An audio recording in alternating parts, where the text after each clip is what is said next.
Hello, everyone. Hi, welcome. Welcome to the April 25th episode of PubTalk Live, the live publishing talk show airing the second and fourth Saturday of every month at 9 p.m. Eastern.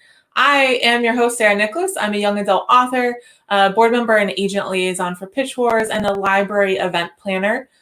Just a reminder, you can subscribe to reminders via email by clicking on the link in the description so you don't miss a show. You can also follow the show on Twitter and Instagram at PubTalk Live.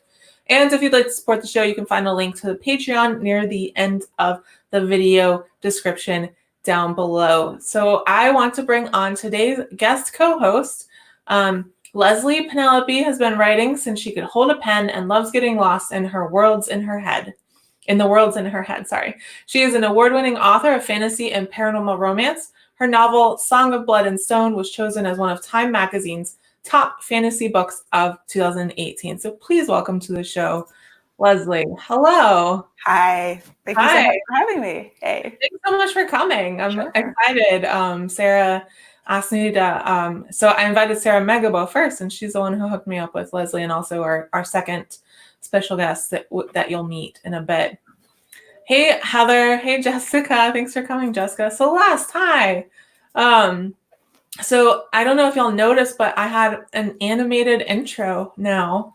I am learning how to use After Effects. And so that was like the first thing I did. So you did it yourself. That's awesome. Heather, so welcome, Leslie. Oh, thank you. And I'm also in a new location. You probably can't see much except for my backdrop, but I moved and now I am filming from my sister's house because she has way better internet speeds than where I live now. So, yeah, thank you, Heather. I'm like absurdly proud of it because it's just like some silly little thing, but it's fun. I'm glad I made it. So today, I just wanted to say, make sure you go vote in the viewer poll if you haven't already. And I'm going to drop that link in the YouTube comments. So you can go vote. And the question is, how has your income, publishing related or not, been impacted by COVID-19? And we'll discuss the results of that survey at the end of the show. So Leslie, how are things where you are? Things are pretty good. I'm in Maryland. And so, yeah, we have the lockdown order and the masks are mandatory. So I've been buying masks left and right. I started buying them 2 or 3 weeks ago on Etsy, and so every couple of days new masks come, so I just have this collection growing. Nice. I have two. I have a Ninja Turtle one and one that has like all these little kitties on it. It's like, oh yeah. I love the cool patterns. I got one yesterday that has a bunch of planets on it. And I've gotten different patterns, like these African patterns, and then some just regular black ones. But yeah, we got mask fashion now. Yeah. Which Japan has had for a while. So yeah, we're catching up. All right, so a lot of things happened in the last 2 weeks in the publishing industry. So we're just going to dive right into the news. The American Library Association's Office for Intellectual Freedom released their annual list of the top 10 most challenged books. 8 of the top 10 were challenged due to LGBTQIA content. And the other 2 were The Handmaid's Tale, which was banned for profanity, and the Harry Potter series again. Yeah, that's so crazy. I wish they had shown like where exactly these books were banned. And yeah, well, they do have, I think they have a little more information. And so we are, by the way, if this is your first time watching the show, every news item that we talk about is later tonight. There's going to be a link in the description. So if you want to come back, you can read more about each item. And there's a little bit more information there. You can see all the top 10 books and you can also see like the numbers and stuff. Yeah, it was, I mean, things are still getting banned and that's pretty crazy and sad. And I just wish that, I wonder if there's more protests going on that you hear about, like in terms of the response to that. They do mention that so these are basically like reported challenges, right? So like a lot of times challenges aren't even reported, like probably 90% plus of the time. You wouldn't know that a book is challenged because it goes through like this private process at the library or the school. So for example, at my library all the time, the children's librarians especially are like, I have to read this book because there was a challenge. Oh, okay. That's really interesting to know. Okay. Yeah. I realize that. And most of the time, the challenge is, I don't know what they call it, but like rejected, basically, and the book is kept. But that's cool. So librarians are on the case for free speech. Tamara's cleaning her shower while watching. All right, welcome, Tamara. Good for you. I wish I had the energy to do that. Multitasking. So Harlequin adds a non-disparagement clause to their freelancer contract, which would affect editors and designers, etc., but not authors at this point. It prevents them from making derogatory statements about the company, not just during their term of work, but forever. Yeah, you brought this piece and I was like, forever? Right. That's super scary and very troubling. Like, you could understand not wanting to disparage the company you work for while you have a contract with them, but like in perpetuity. So maybe that'll get challenged at some point, but it's something new that they added recently, which is crazy. And especially because I feel like Harlequin, especially, there are a lot of valid critiques that go around, related to Harlequin. But now no one can talk about them. No one who Harlequin is paid anyway. Right. Yeah. Well, we'll watch that. And I know there's been conversations about these kind of statements and contracts anyway, like in general, not just in the publishing industry, trying to figure out whether or not they're even constitutional. Right. Yeah. I mean, there's free speech and then there's private companies. And I know that there's questions about that, but it's so I wouldn't be surprised if we saw a court case come out of this at some point. Right. Okay, so YA author Danielle Clayton, who full disclosure is a friend of mine and also has been on the show before, reported a pretty terrible experience on a recent Zoom school visit. Did you hear about this, Leslie? I did. I saw her tweet about it. Yeah. Yeah. Attendees repeatedly unmuted themselves to call her the N-word and make fun of the teacher's weight. And this kind of sparked a conversation online about virtual event safety. And so there's going to be a link in the description. You can read more about what happened. Because we've heard about Zoom bombing, but these were actually people who were supposed to be there, who had gone through the process, that they had taken the security measures, there's a password in place, and they were just doing this of their own volition. So yeah. Well, this is kind of a weird thing, but it's been a frustration of mine for a couple of weeks. So I'm an event planner. That's what I do for my job. And then I also do the video streaming, obviously. And I definitely see people doing things. And I'm like, you should be doing that differently. You should be, these different things. And I think a lot of people who are doing a lot of this, like online video streaming content, whatever, they're just not aware and they're not as comfortable with like the software as they should be to prevent this kind of thing. Because the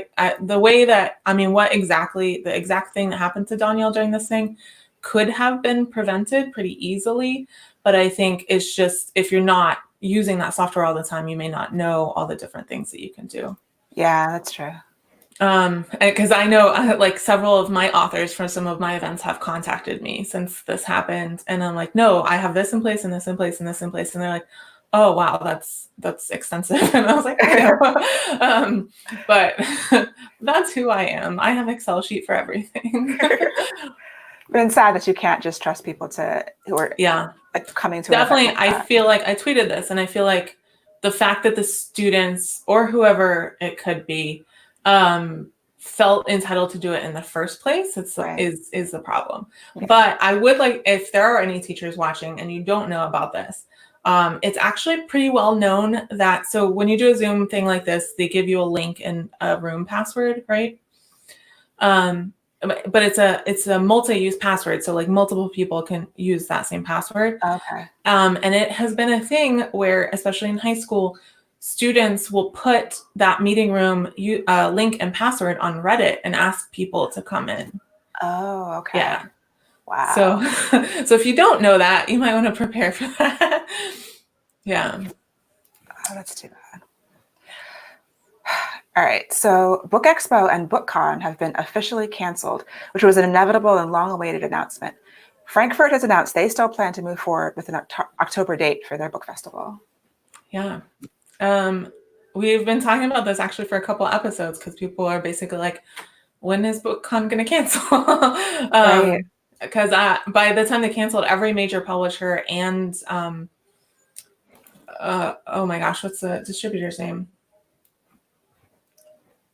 I can't remember it right now.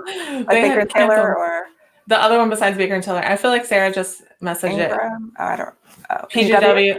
No, yeah, Ingram. Yeah, you were right. Ingram pulled out. And so everyone's like, no one's going to be there. How is this going to happen?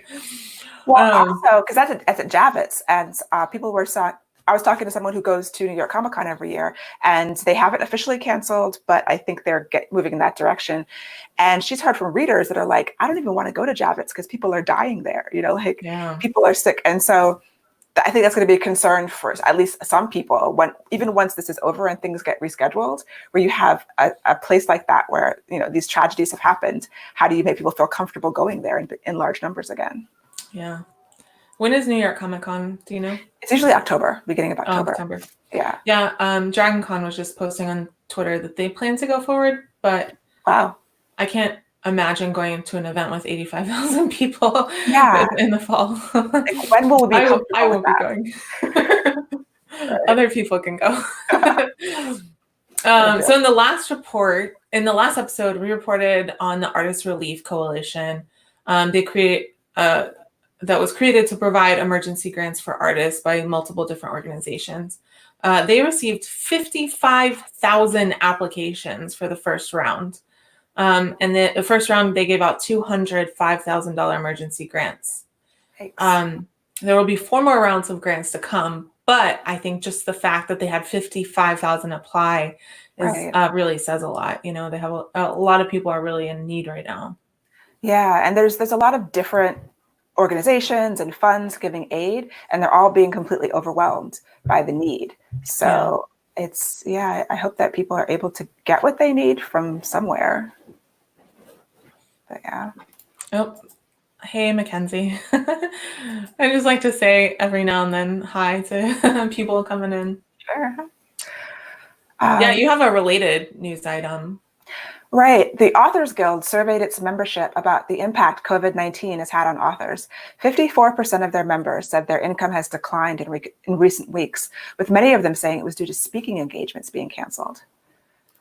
Yeah, I know a lot of authors, especially authors who do school visits. Like, this has been a huge thing for them. And I saw that, and I was actually impressed that so many authors are getting paid to speak, because I know that's an issue sometimes when we're asked to speak a lot without any sort of payment. So on the plus side, it's nice to see that they were going to get paid for it.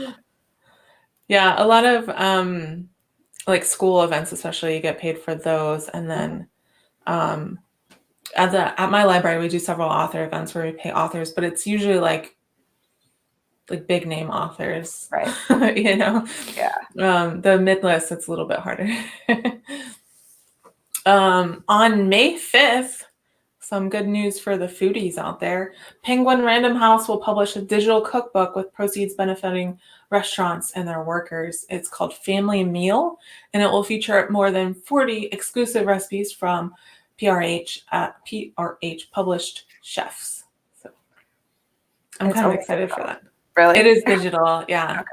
I don't know. I just love cookbooks. So if you look at my Book Riot history, you'll see I write a lot about cookbooks. That is cool. I usually just search for random recipes, but I do that too, but but I cook a lot, so yeah. So especially now. Right. Oh yeah, me too, definitely. Along the line of grants, the Science Fiction Writers of America, We Need Diverse Books, and the Maurice Sendak Foundation, along with many other organizations, have opened up grants to help writers weather financial downfall due to coronavirus. More about each of these programs, we have links for them, so they'll be found in the description later on today. Yeah. So if you're looking to apply for any of these grants, make sure you check out that list. There's going to be 4 different links for you. Yeah, what a time, so many people are really suffering right now. Yeah. And, or even if they're not suffering yet, they're anxious about the future, so. There's so much uncertainty and you combine just the emotional turmoil with the economic turmoil, and it's just a bad combination. So. Yeah, I know, me personally, I still have my job. I'm still working full time from home, but the future is a little uncertain. I'm an event planner, right. Yeah. For a library, which they're having troubles right now. So right, that's great that you have your job still. You're doing more online events, I guess, right? a lot. I told a friend the other day, I was like, my entire life is video content right now because my job, and then I'm also the lead video producer for Everywhere Book Fest. Oh, I should have put that on the list. I'm going to just go ahead and talk about it right now. Everywhere Book Fest, May 1st and 2nd, is going to be an online book festival that focuses on kid lit. So picture books, middle grade, YA, and graphic novels. And there are some really great people there. And so I've been pre-recording some of the pre-recorded panels, and the one for Black Voices Matter was amazing. I mean, like, I'm a huge fan of Jason Reynolds, so I'd probably say that anyway, but it's so good. And they're also going to be live panels so people can ask questions and interact as well with the authors. So very cool. Yeah. But yeah, video content all over the place. So this is like a weird piece of news that I saw it, and I was just like really fascinated by it. The Hanson's Auctioneers, which is like a famous auctioneer house, has discovered a copy of Roald Dahl's first book, The Gremlins. It is signed to a friend of Dahl's from World War II, to John, who wrote the bloody thing anyway. And if you read more about it, you'll find out it was a guy that he served with in the war. And the Gremlins is actually based on pilots used to talk about gremlins, like causing technical problems on the airplanes. And so he just made it into like a children's story, basically. But I'm assuming what happened is, like, while they're, together, waiting for their next flight, they probably just like developed this story together. So I just thought that was fascinating. Yeah, and it seemed like his estate was kind of trying to walk it back a little, being like, oh, we don't know how much this guy contributed, but I mean, he wrote it. I wonder, it kind of seems like it's half joking, but half not, Yeah, I feel like it's something you say to your buddy who's like, like, I have a friend, Dragons Are People Too, my first book came about because a friend told me the title, like she was messing around, and I asked her for a comp title for the book I was writing. And she said it, and I was like, I've never heard of that book. And she's like, oh, I just made it up. And the whole concept came out of the title, Oh, wow. So it's like, well, she kind of, she didn't write the book, but she really helped a lot. It takes a village. Yeah, I've had my critique partners help so much, like, brainstorming and just ideas. And what if you did that? And I'm like, that's a great idea. And so, yeah, all of that goes into it. So Michelle Obama has partnered with Penguin Random House and PBS Kids to host a weekly read aloud series called Mondays with Michelle Obama every Monday through May 11th on the PBS Kids Facebook page and YouTube channel, which is amazing. Yeah, I first found out about this. We got a little press release at Book Riot, and they were wanting us to write someone to write a story on it. And I was like, ooh, I may tune into that, even though it's for kids. Right? I'd say we're looking for anybody named Obama to save us in any way they can right now. So. Yeah, and I listened to Michelle Obama's audiobook. She narrates Becoming herself, and it was really good. So we know she can, read a story well. A little bit of sad news. Many indie bookstores have reported problems with receiving their payouts from GoFundMe. Sometimes receiving unexplainable error messages, and one case being told there was a freeze on their funds. And it turned out to be a mistake, but it seems like maybe GoFundMe is like a little overwhelmed right now. Yeah. And but it's causing a problem for probably not just indie bookstores, but a lot of small businesses raising and probably just people if they're having cash flow issues, or because it sounds kind of shady, but you think the money is going through them, so there's no reason why they couldn't pay it out. Yeah, I think it's probably more on technical error, high volume. Yeah. I mean, I understand from the indie bookstore side, you're like, oh, we were worried, and then we're excited because we raised all this money. Right. But oh wait, you can't get the money yet.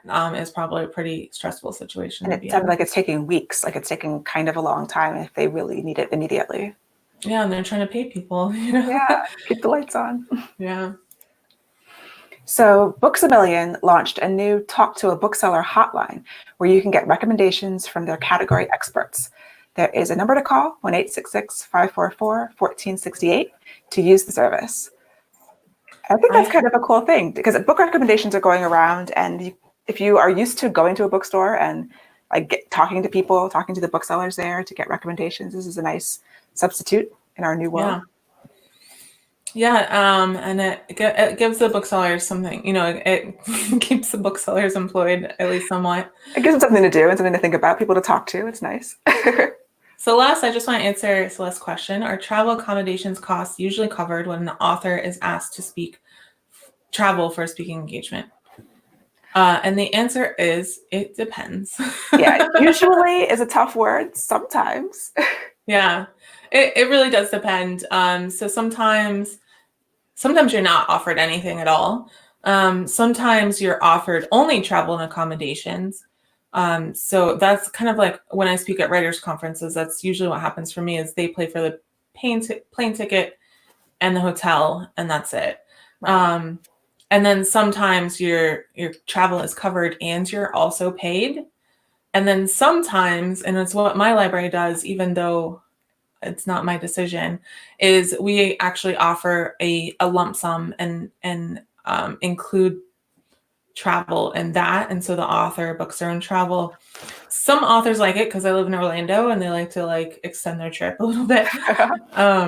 But it also, I don't like it because then that entire chunk of money gets reported as income for the author. Yeah. So, but our finance department is in charge of that, not me. So, yeah. Well, that's all the news that we have for you this week. We wanted to make the news section a little bit shorter because we actually have two special guests that we're going to bring on today. So the first one is Angelina M. Lopez, who has been writing professionally her whole life. First as a journalist for an acclaimed city newspaper, then as a freelance magazine writer, and now as a romance author. She writes sexy contemporary stories about strong women and the confident men lucky to fall in love with them. Her first book, Lush Money, is available now from Carina Press. Her second book, Hate Crush, will be available June 29th, 2020. So please welcome to the show, Angelina. Hi. Hi.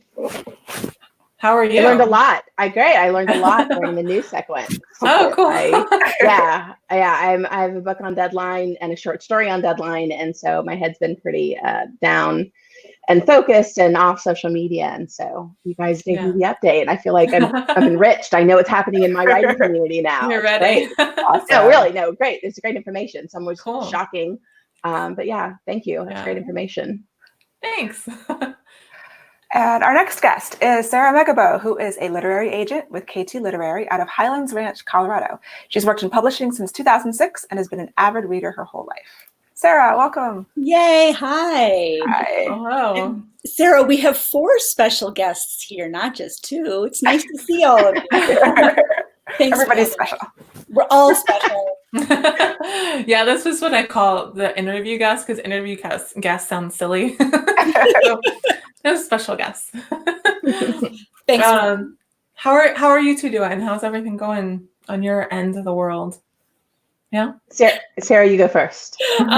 We have a tiny little townhouse and a teenager. Enough said. Okay. All you need to know. It's funny because these are very first world problems, but I found myself very thankful today that we have 3 bathrooms. Oh yeah. Yeah. Which bathroom per person is like 1 bathroom per person is amazing. And I had a list going. I was sitting outside in the sunshine with an ice cream bar and I'm like, you know what?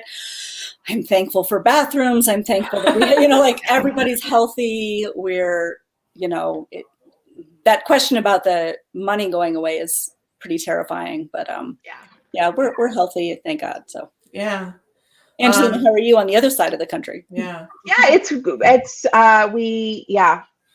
Everyone is employed. I had 2 college-age sons. They're both home and living here. And one was a freshman who was living in Chicago, and and so they're both going through this their own thing, and they're healthy. There's money, they're fed. They're in a home. And yet I keep telling them, my freshman was living in downtown Chicago, essentially, living the life of an adult, to come home and to be a kid again and have kid rules. And I'm like, this is not, and not only that, he was saving to stay in Chicago for the summer. I was like, it is okay to mourn. Yeah. Yes, we have a billion blessings, Yeah. But that doesn't mean you're not going to have an emotional reaction to everything you're losing out on right now. And it sucks. Right. And there's no there's no silver lining here. Like, it's okay to mourn all of these lost opportunities and yet still be empathetic to other people's situations. I heard this great quote, my cousin posted it, that somebody said, people keep saying we're all on the same ship. She said, and this writer said, we're not on the same ship, we're in the same storm. But everyone's ship is different. And while we have to be empathetic to other people's ships, and they're all, dealing with different waves, we also have to be forgiving of ourselves. And I thought that was a great way to describe it, because we're just, this is a crazy thing we're dealing with. So we're doing well, but it's everyone has something. So it's interesting. It's an interesting time. Trying to get through it. Yeah. I know for me, I had planned for a while to move in with my parents when my lease ended, because I need to save up some money. Like, I'm looking at a job change and a move. And so I want to, save up some money for that.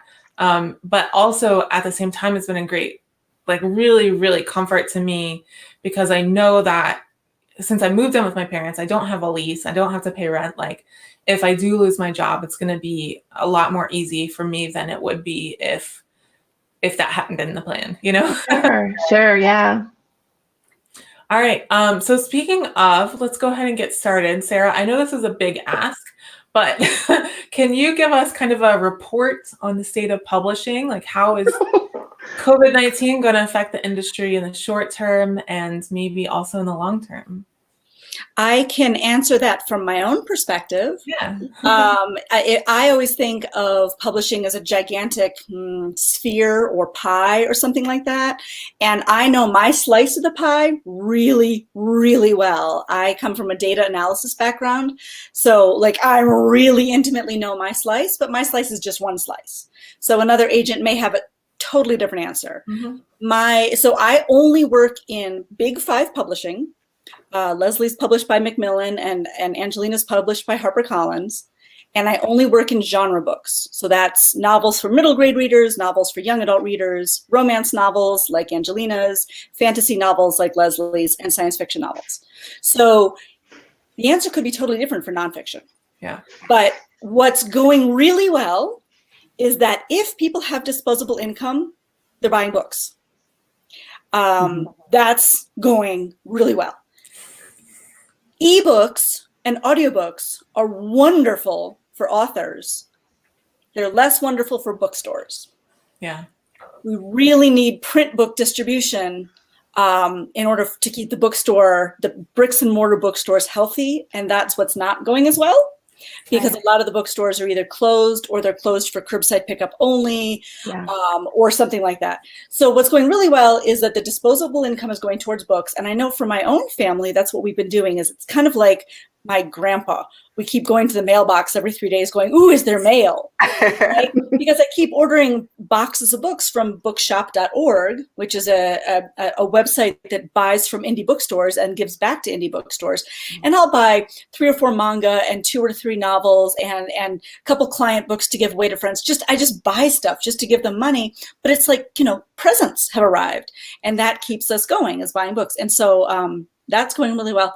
Bookstores and libraries that's what's tough. So today, I think the toughest position to be in today is for the authors that are launching a debut book in March or April or May.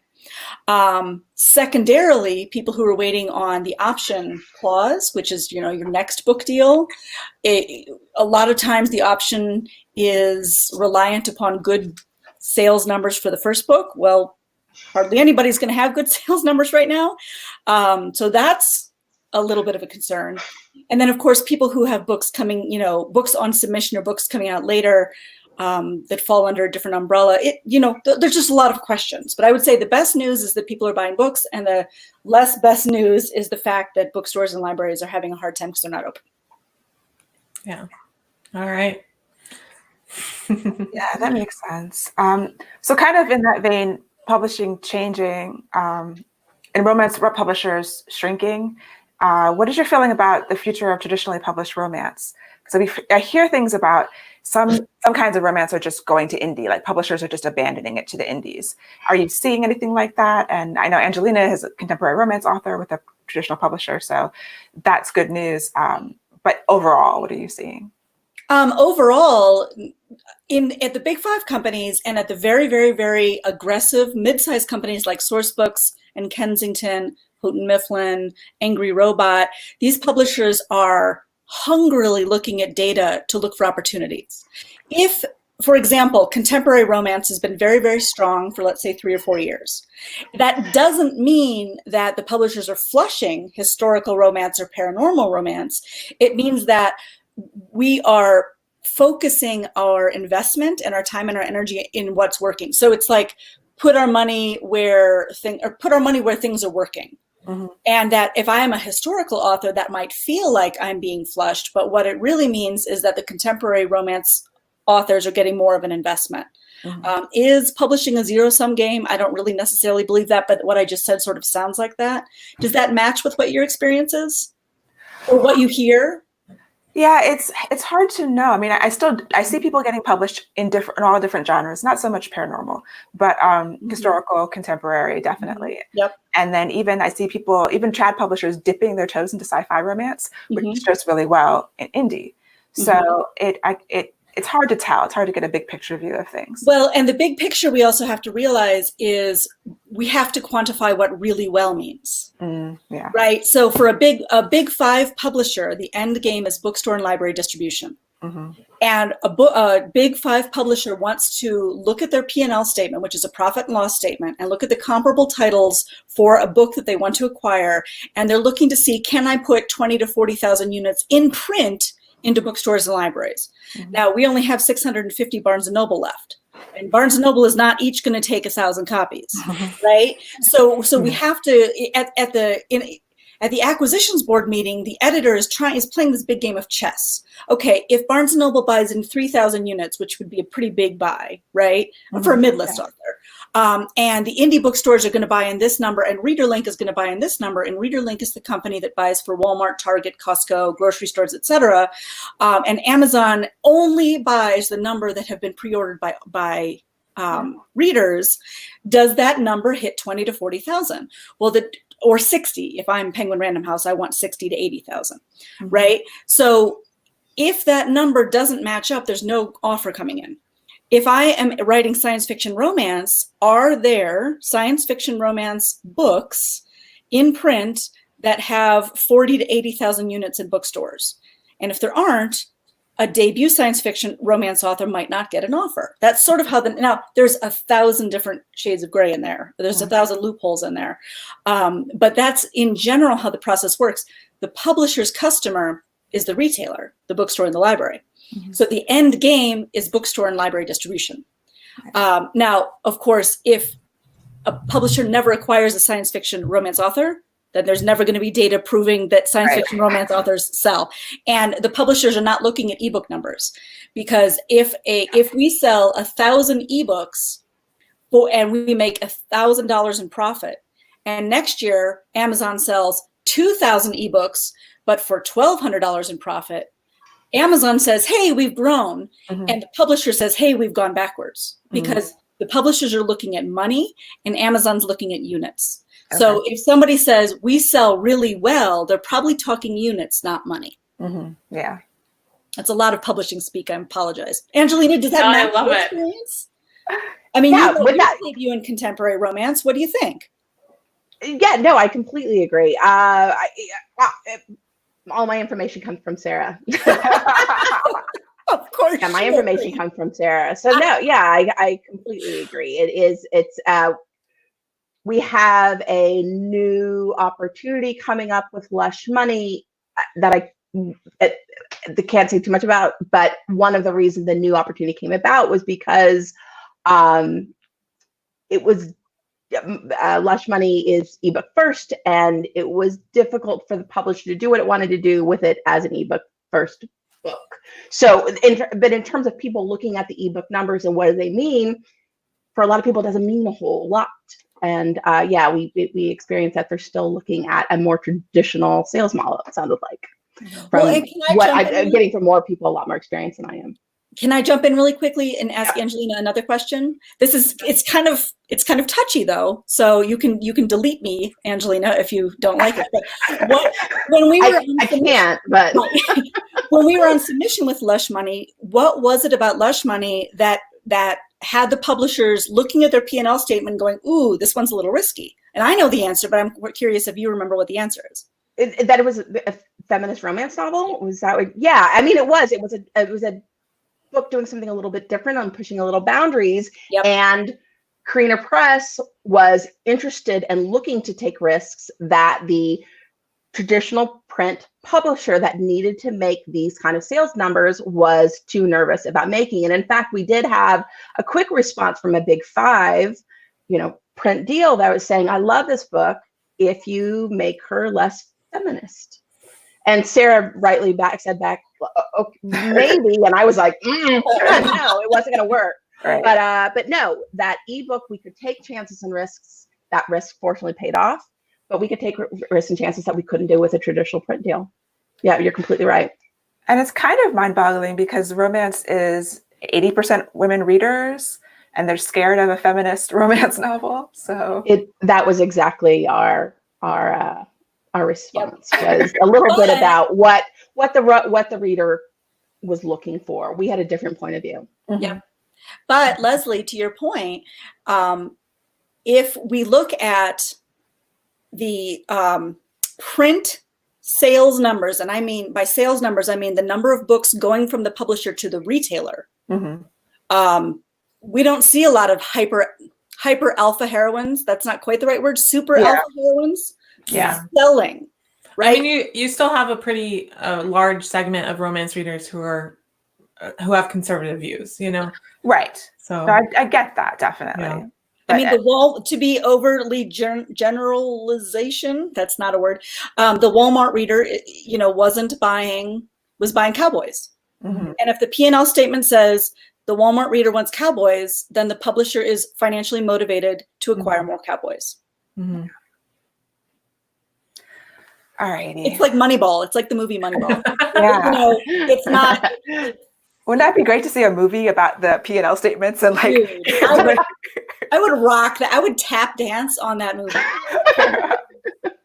This stuff is like so my jam. Oh, look at the data. People are like, query letters. I'm like, oh, query letters are not interesting. Let me talk about data. Okay, so can you guys break down for us the agent-author relationship? I know every relationship is different, but how does your collaboration and communication work? We drink together. Or apart. I actually am not drinking tonight because I can no longer either fit in my clothes or in my skin.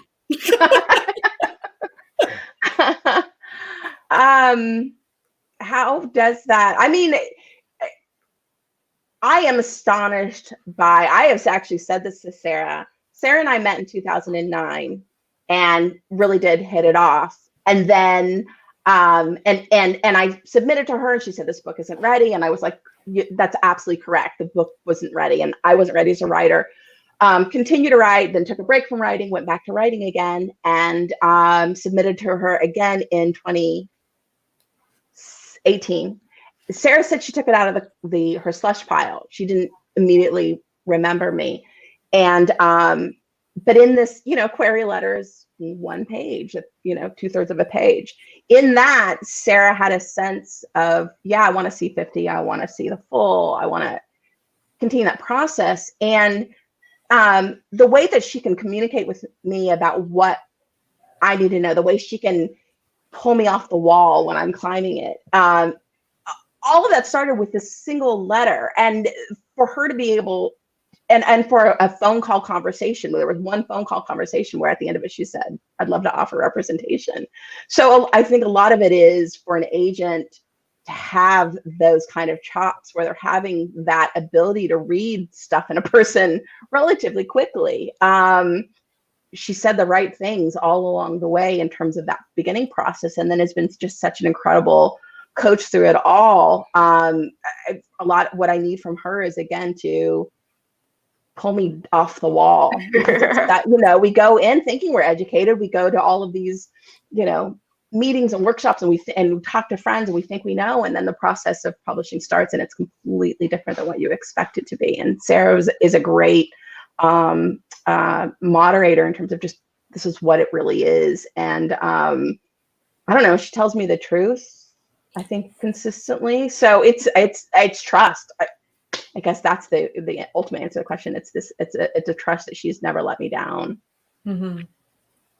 Well, and Sarah, Sarah, you mentioned before we got started, you're not heavily editorial, right? Right. The way I describe it is when I read submissions, I'm looking for something to sell. I'm not looking for something to work on. Mm-hmm. Then that being said, what I love doing is once an author has an editor, then I usually let that team work on the editorial. But most of the time, an author then either has another project they want to work on, or doesn't get their option book picked up, or is inspired to try something in a different genre, or only got a 1-book deal and so now has to work on the other, or didn't sell the first book and so now has to work on something else. Then I become very editorial, and that's the process. Okay.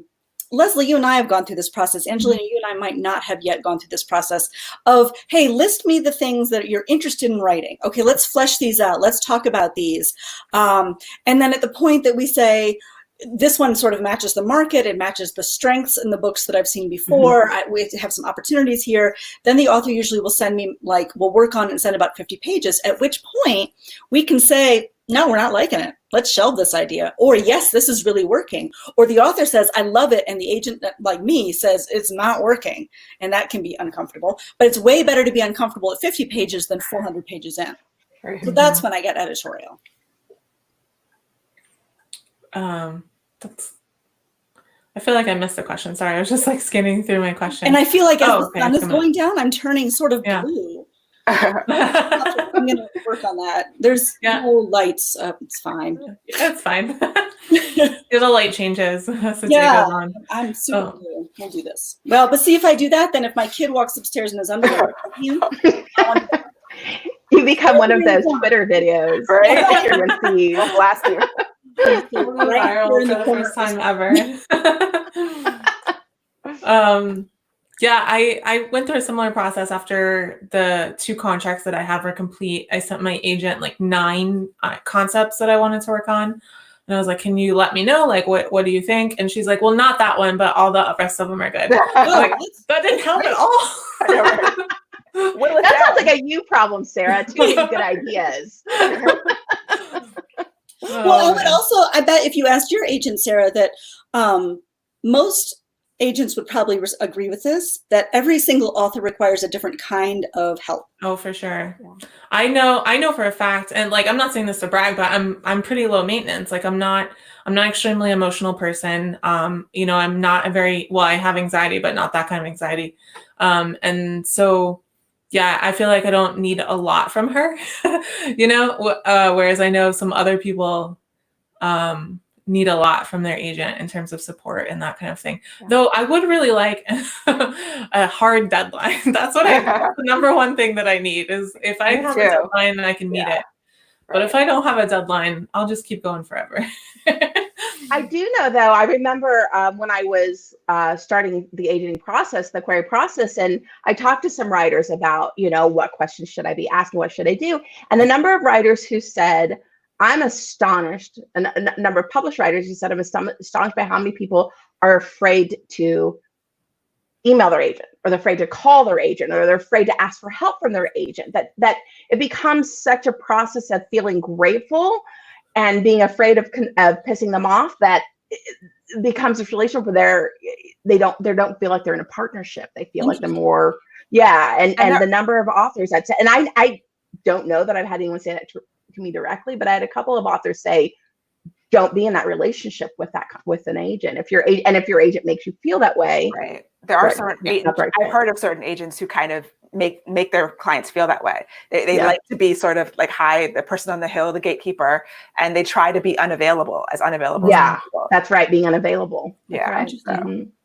I just want to say it's hilarious that you brought this up, Angelina, because this was actually one of our questions that we had coming up that you had no idea. So we'll skip that one when it comes to it because we've already talked about it. What not to look for an agent. Yeah, don't be intimidated by them. I was talking to my critique group and I was like, my agent's had my book for this long. Is that reasonable? Like, when should I contact her? And one of the people in my critique group is like an editor, and she was like, just contact her. Like, it's not, Yeah. it's fine. I mean, I feel like when somebody sends me work, I tend to try to write back and say, I should be able to read this for you by beginning of next week or in 2 weeks, or I have 3 people ahead of you in the queue. You should hear back from me. I feel like I do that, but You've always done that with me. Well, but my authors are equally respectful to me. You'll say, okay, I'm going to have this done in a month. I'm going to have this done I feel like when somebody says, this is when I'm going to get this back to you, I go into my database and I write down, okay, I talked to Leslie on April 25th, and in the whatever, she said she's going to have it back in a month. Okay. So then, as I'm checking my databases, if 6 weeks go by, I can go, oh, where'd that thing go? And that never happens. If somebody says they're going to give me something, they tend to do it.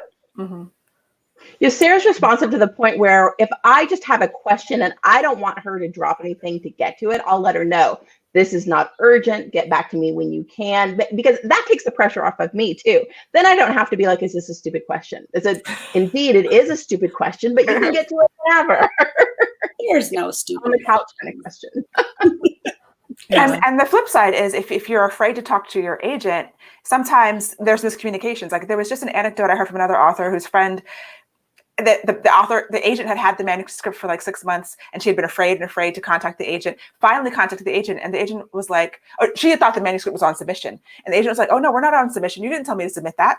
And it had been 6 months. Oh my God. And so contact your agent, basically. Yeah. Wow. All right. We are running almost on time, but I did want to get this question in from a Patreon supporter. So if you support the PubTalk Live Patreon at $5 or more, you can submit questions ahead of time. So we have a question from Lodestar for Sarah and Angelina, and also Leslie, you can answer this too. How do you handle if there are big creative differences between you as an agent, as an author? That's a fabulous question. Yeah. Well, let the authors. I'm not sure the 3 of us have had that situation, but let me think of my answer while if you two have anything you want to say. So the only thing that came close, I had given you like 100 pages of something I was working on, and you had feedback for me. And I ended up not having enough time to work on that because of my contracted stuff, but I will be going back to it. And so it was kind of like, okay, take the feedback, and it's like, you have to trust your agent and figure out what, do you listen to this person? Do you trust them? Do you have that relationship with them where you're respecting their feedback? I do think there's a certain point where if you totally disagree, when you're really on the same page, you have to be honest about that, and then decide where to go from there, whether it's like self-publish or is it time to, is that relationship done? Is that where it's gone? I mean, that might not be the case for just a difference of creative opinion, but I think if it happens often, then it's probably, maybe that's not the right relationship for you. Was that the Portal Fantasy? Yeah. Okay. Yeah. I'm glad you're going back to that because I still remember the pitch and it's really strong. I really love that book. I think that's the next thing I'm working on. Like, I was going to email you next week once I look at it again, but we'll see. I do. There is this meeting of trusting your own instincts and trusting your agent's instincts and his years in the profession. When the Big 5 person did come back with a long, revise and resubmit letter, and would love to take again, and it, because it was such a good publisher, Sarah did say, she did say this may not work, but maybe you can try it. Maybe you can mess with it for the next month while we were on submission for other things. Mess with it, and I spent 2 days maybe, and I went back to Sarah and I said, I just can't. It's ripping my soul out to do this, to change this book this fundamentally, and it's not going to work. And she said, then stop right away.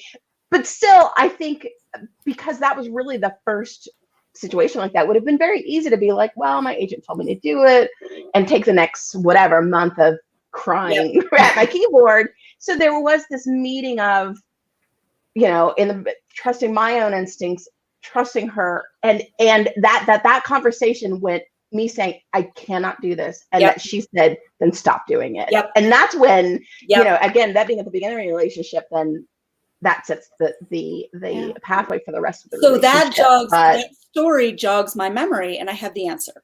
The answer is that, let's say somebody sends in, we've submitted book 1 and it didn't sell.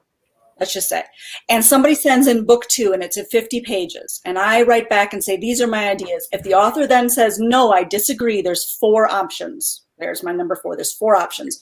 One is that the author edits, like Angelina tried to. One is that the author edits. 2 is that we shelve the book and move on to something else. 3 is that the author self-publishes the book. I do not take 15% of that, and they have my full blessing to do that. And 4 is they part ways. We part ways. And I will write that in the email anytime that I have somebody who sent me something that they disagree with my feedback on. And it doesn't happen that often, but I'm glad you said that story, Angelina, because that reminded me. It's always a 4 bullet point conversation, which is the author tries to edit it, or we shelve it, or the author self-publishes it and I do not take 15% of it, or we part ways. All right. And that was Lodestar that wrote that. That was a good question. That was a good question. I know it's a lot of people worry about that. Yeah, no, I'm so glad that came up. And I'm so glad, Angelina, you brought up, and Leslie, you brought up trusting your own gut, because you're right. That's part of it too. Yeah, it's going to be hard as authors. Oh God, yeah. It's like the biggest challenge, right? So, Angelina, your road to publication has been rocky and full of ups and downs, but you managed to consistently be an inspiration to other writers. So I wanted to ask you, what keeps you inspired when things are getting really tough? Keeps me inspired. You know, I tried to step away from writing. I did step away for 4 years. I aspired to step away several other times and just couldn't. Even in that 4-year period, there were still the story ideas coming. And there is that inherent sense of wanting to write and wanting to create. And I think most of the people who are willing to spend the hours a day when they could have been doing so many other more enjoyable things.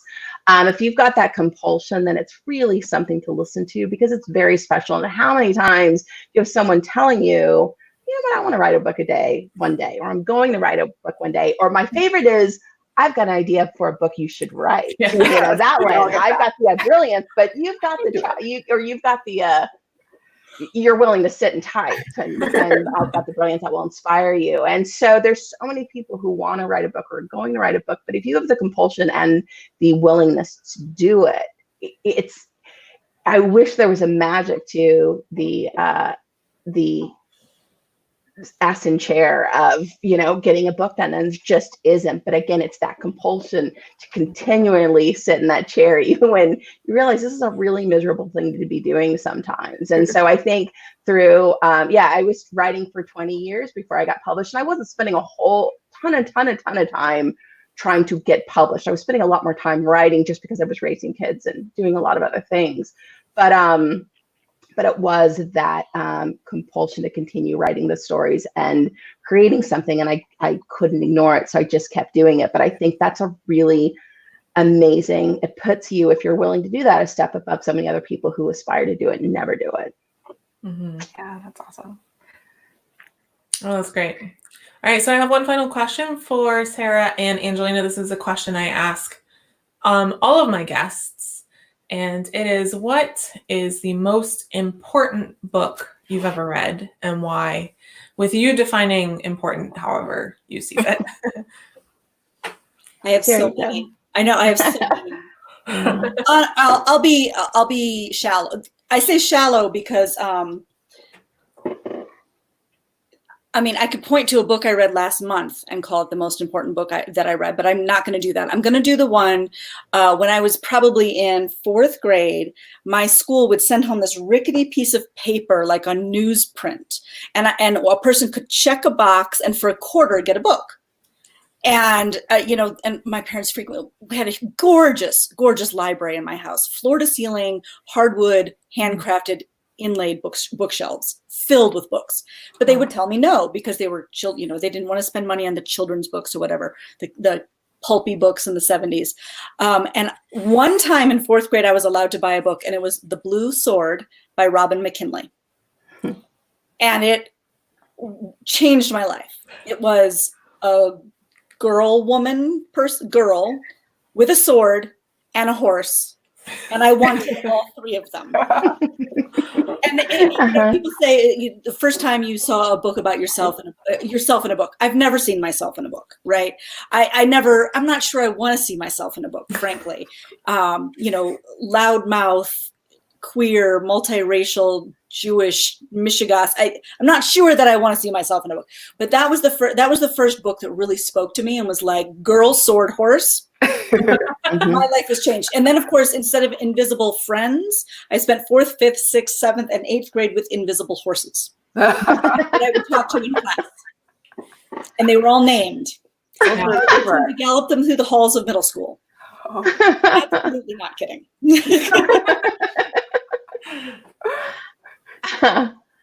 My book was definitely Jane Eyre. My uncle sent me do a set of Wuthering Heights and Jane Eyre, and there was these beautiful books about this big with this really, really thin paper. And I started reading Jane Eyre on the bus, and here was this plain woman who had this inherent sense of herself, and that came across very immediately to everyone she was around. And it was so irritating to everybody, this inherent sense of who she was.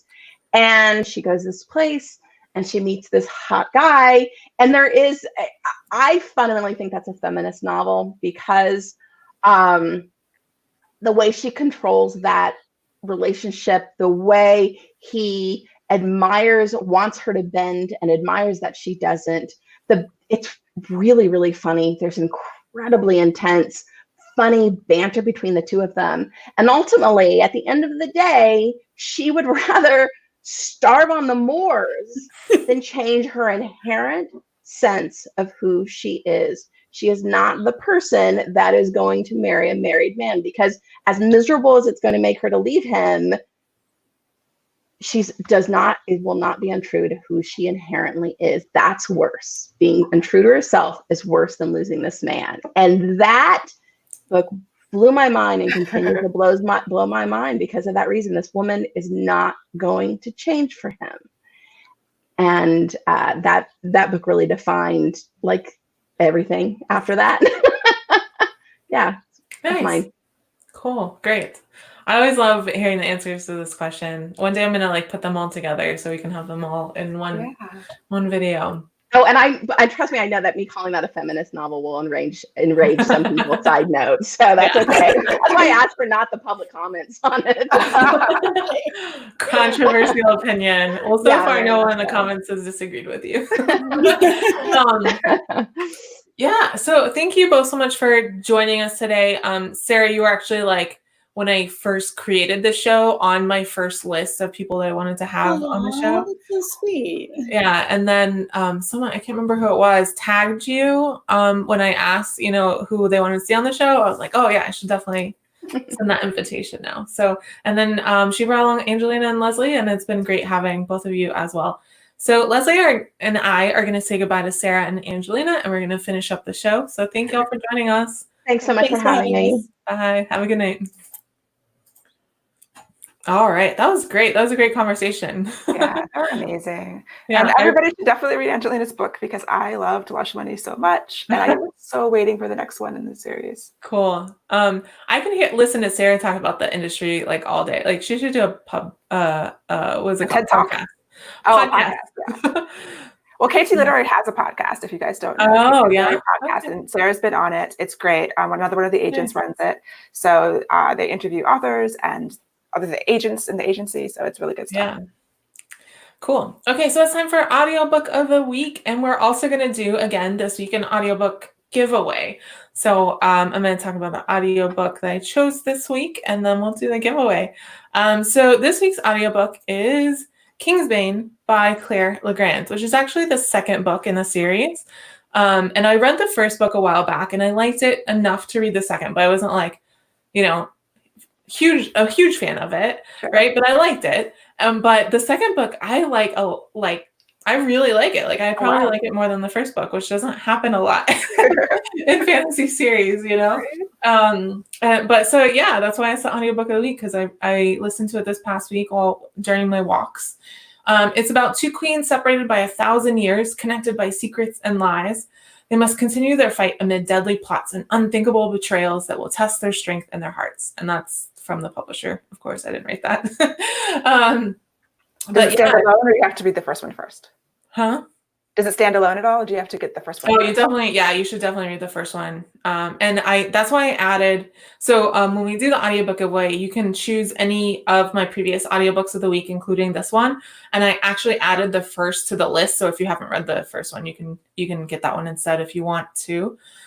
So we're going to do again I'm thinking of a number between 1 and 50, and I'm going to put it in the private chat to Leslie so I don't cheat, and also so I can remember what it is. So 1 through 50, and after you guys go ahead and put your numbers in, and once I've read your number, you can then guess again. And so if no one gets it the first time, we can keep going until someone gets it. And it takes like 30 seconds for the comments to come through. So I'm just going to rattle on for a little bit until they start coming through. But last week, Ebony won, and she chose Hollywood Homicide, which was the last episode's audiobook of the week. Someone just recommended that book to me, so I guess I better read it. Oh, yeah, it's great. Kelly Garrett, the author, is also a friend of mine. Oh, cool. But when she said she was getting an audiobook made for it, I was like, oh, you should get, or I know that the author has no choice on the narrator or whatever, but I was like, oh, it'd be awesome if Bonnie Turpin could narrate it. And then it turns out that's who did it. Cool. 365. I said between 1 and 50 there. Oh, she has another one. Okay. 13. That is my lucky number though. 13. 17. Tamara. Nope. 6. Feel free to guess again now if I have said that is not your number. I think 17 was the last episode's number, if I'm remembering correctly. That was a long time ago. It was 2 weeks ago. 2 weeks is like a lifetime these days. Yeah. All right. We have 42. Nope. 46. It was funny because the last time the second person I guessed got it. 1. Nope. Jessica said 25. Still no. One day we're gonna hit it. Yeah, last time it was like the second person who guessed got it. I was like, oh, maybe I need to make this harder. But I guess that was just good luck. 87. No, the max is 50. So between 1 and 50. Kelly said 25. Yeah, you re-guessed it in case I picked it again. It's 1 to 50, Jay. 1 to 50. Jessica said 30. 50. No. This is gonna keep going forever. Okay. I can give you a smaller range, and maybe that will make it go faster. So let's say 1 to 15. 1 to 15, 15.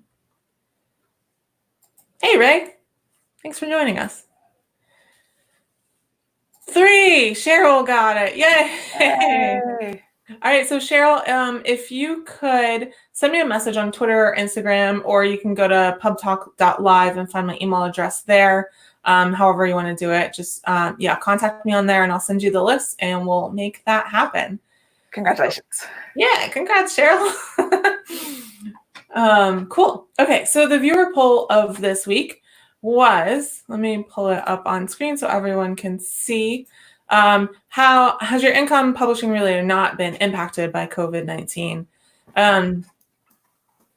And so 53% of people said, yes, I've lost income. 14% said my income increased. I almost didn't include this option, but then I decided there are probably some people making a little more money. And then 43% said there's been no change. But that is a significant amount of people. Oh, I didn't realize, sorry, the picture is still over everything. My bad. There we go. Now you can see everything. And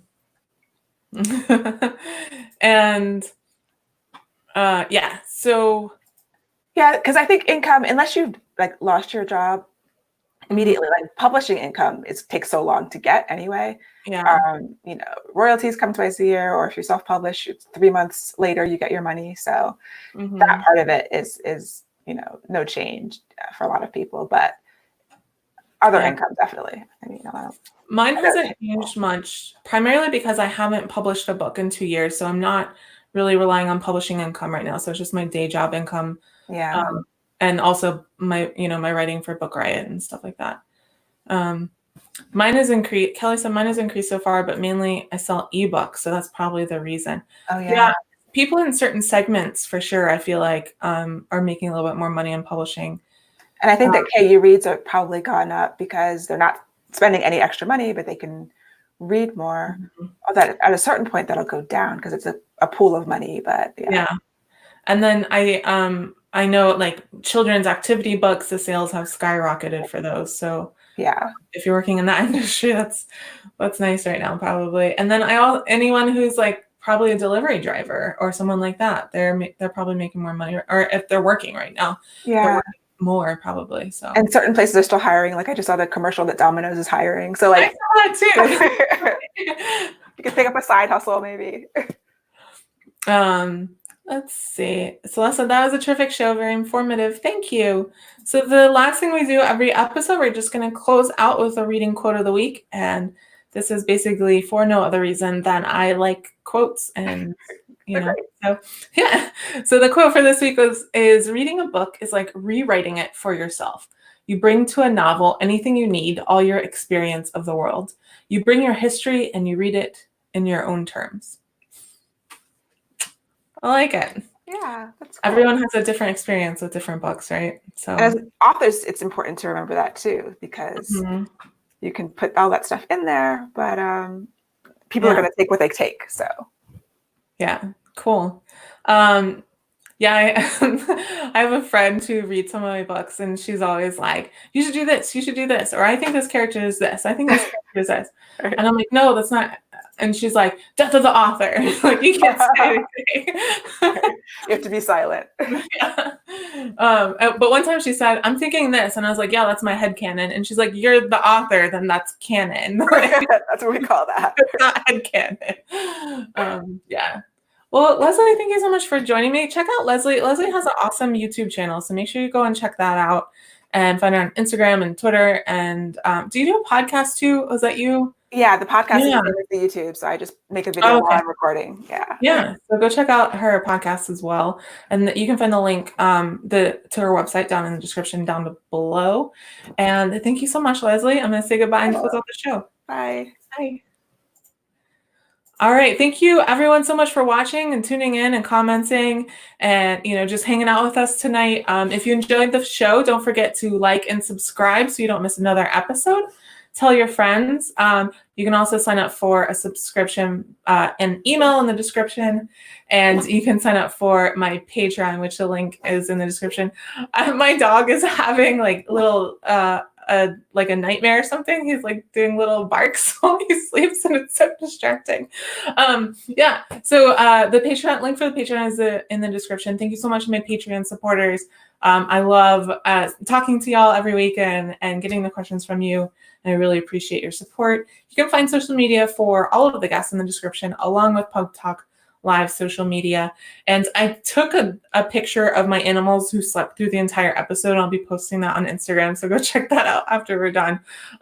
Thank you for watching. We'll see you next time, and have a good night. Everyone stay safe. Wash your hands. Bye, y'all.